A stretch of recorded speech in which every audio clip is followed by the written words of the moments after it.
Hello everybody. Thank you for joining me in the Fassst Lane. You know who this is. I was supposed to start my dreams, like recollecting dreams, to share them with you and what I've learned from Minister Ewing and what I've learned from my dreams. But for some reason I can't find the first set of the book with the first set of dreams I had. I have the second book, the third book, and the fourth book. But anyway, I'll get back to that. I'll deal with that. But anyway, this morning when I got up, I had a dream, and I could do another video on that. But when I got up from the dream, the thought of blind spots came to mind, and I decided to share it with you. This is why you need to have good people around you, because of your blind spots. I'm going to explain it.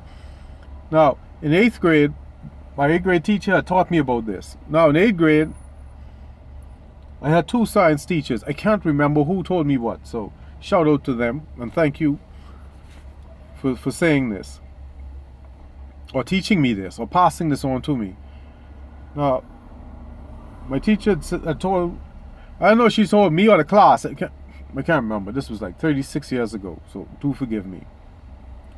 Be careful who you have around you, because we all have blind spots.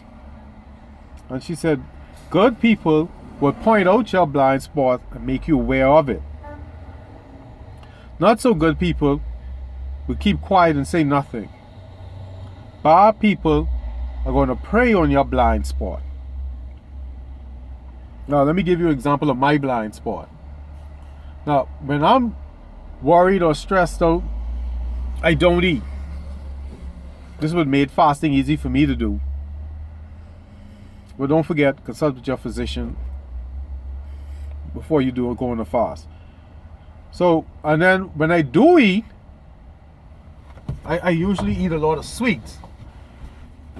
And there's a young, I wouldn't call her a friend, but she became a friend because she had pointed it out. She said, you eat a lot of sweets. Well, chocolate. But chocolate is my vice. But anyway, she pointed it out. And I thanked her for it, because I didn't even notice I did it. I didn't even know I did it. Now, I learned in church in Wednesday classes that you cannot beat a habit by fighting the habit. You beat a habit by replacing the habit with a habit. So I learned, well, from what I've learned, I decided that anytime I have a craving for sweets, I will eat a piece of aloe. And anyone knows aloe tastes bad. And I chew it up and chew it up 64 times, because I'm breaking the habit. Now, like any other habit, it took 3 weeks to break that. So, excuse me, anytime I feel the need for sweets, I assess my situation. Is it because I want the sweet, or am I responding to stress or worry? And the stress or worry, I go get a piece of aloe needed. If not, I indulge in a piece of chocolate. Now, I say that to say this. I watch a television program, which I normally don't watch, but I was by my sister, and she was watching a television program. And this is how blind spots, I'm going to explain to you how this pertains to spotting witchcraft activities in your life. There's a young lady that she went shopping, and she'd bought probably $20,000-$30,000 worth of stuff. And her sister saw her walk in the house, and she asked, what you did, where you going with all that? So she said, oh, I was stressed, so I went to shop. So anyway, after commercial break, the sister went in the young older sister's closet and opened it up and said, look, the young lady who went shopping had almost $250,000 to almost $500,000 worth of stuff still in the bag. She didn't even take it out. She didn't even use it. She just shop, put it in the closet. Shop, put it in the closet. And the sister said, hey, you need help. So, you know, like if you're blind to your blind spot, you don't see it as a problem. So she said she don't need help. So the sister went to the mother and said, she needs to get help. She's not dealing with her problems, issues, or stress properly. And this morning, that scene came back to me. And you may be suffering from witchcraft activities in the physical world without knowing it. Now, the question that came to my mind that made me decide to do this video was, what would she have done if she didn't have money to go and shop like that?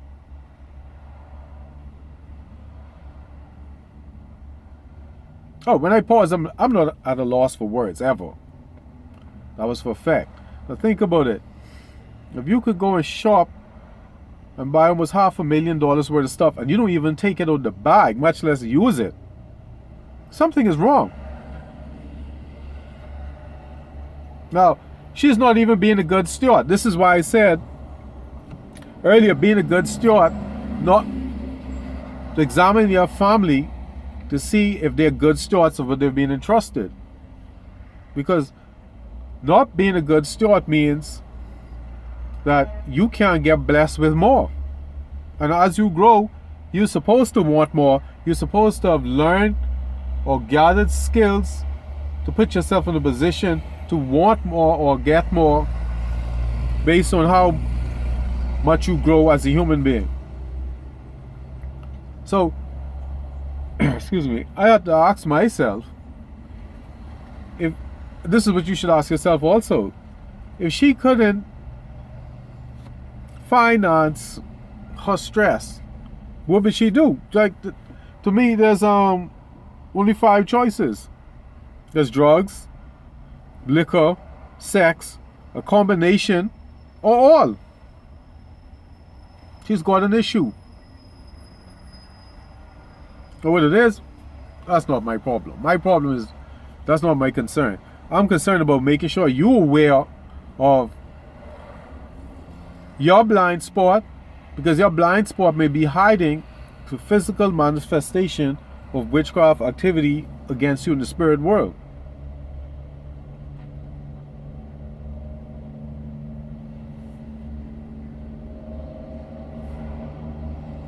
Now, the thing is, you can't spot your blind spot.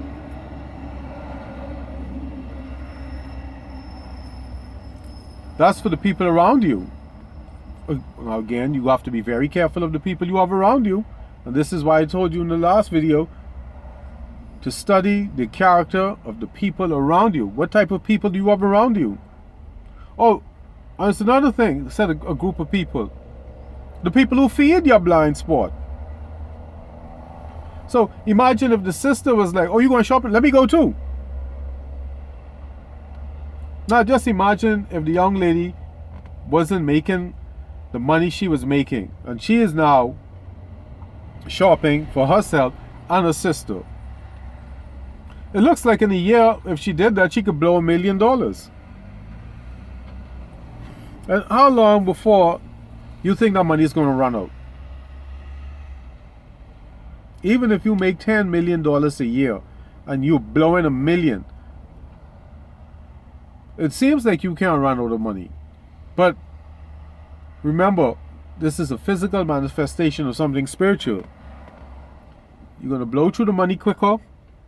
And now you get this very bad habit, which is also in your blind spot, that you have to deal with. And you have no money. Now what? You're on the road not only to poverty, but self-destruction and debauchery.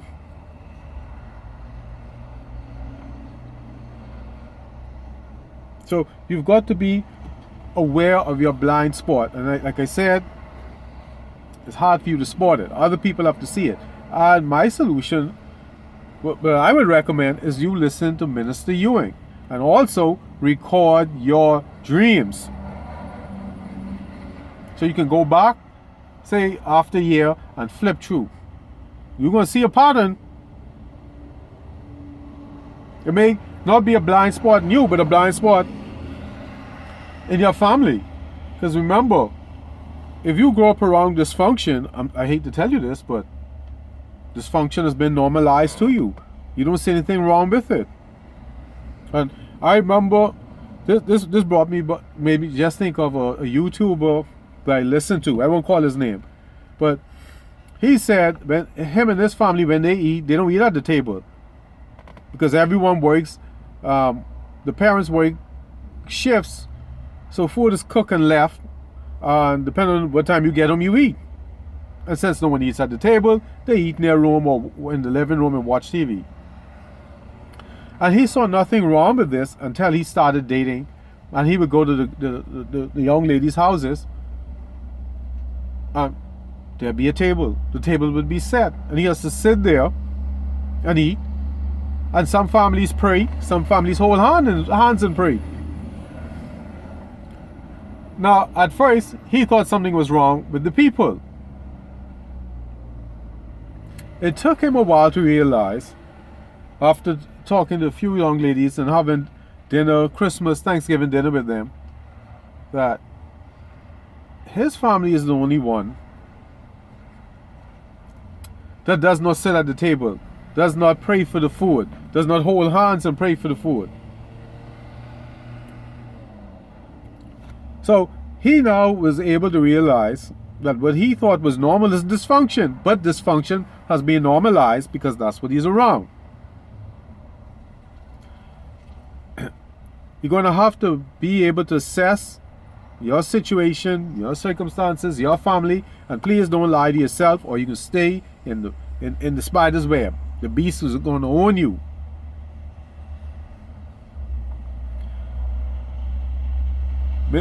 Minister Ewan is going to point out a lot of things that's going to at least help you to spot certain habits and patterns in your life, in your family's life. So, playtime is over, people. Whatever you used to do, you can't be doing that now. Your job right now for the next 6 months is to sit at the foot of the master teacher. And on top of that, read your Bible, keep a record of your dreams, rebuke the evil, thank God for the good. There's no way around it, there's no shortcut. Alright, thank you for joining me, and you have a good day, and I appreciate you joining me in the Fassst Lane. Thank you. Oh, I'm in the parking lot doing my video. You know, I can keep my eyes open for the stick-up boys. Alright, goodbye.